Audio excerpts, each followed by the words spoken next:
L'estudi que presentem avui es focalitza en càncer de mama i concretament en càncer de mama hormonal positiu ER2 negatiu,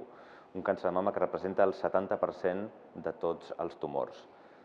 Durant molts anys, nosaltres i altres hem demostrat que aquest grup no és un grup homogeni, sinó que almenys hi ha 4 subtips moleculars de càncer de mama hormonosensible, luminal A, luminal B, ER2 enriquit i basal-like.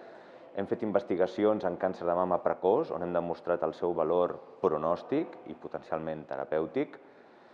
La novetat d'aquest estudi és que ens focalitzem en el càncer de mama metastàtic i per fer això hem analitzat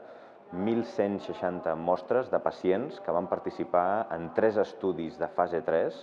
on totes les pacients rebien tractament hormonal i la meitat rebien un fàrmac innovador, que és el ribociclib, que és un inhibidor de CDK4/6.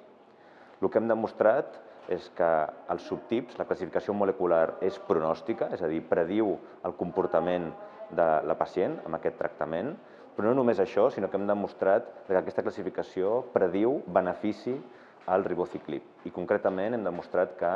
la gran majoria de subtips es beneficien, però el subtip basal-like, que representa un 3%, no es beneficia,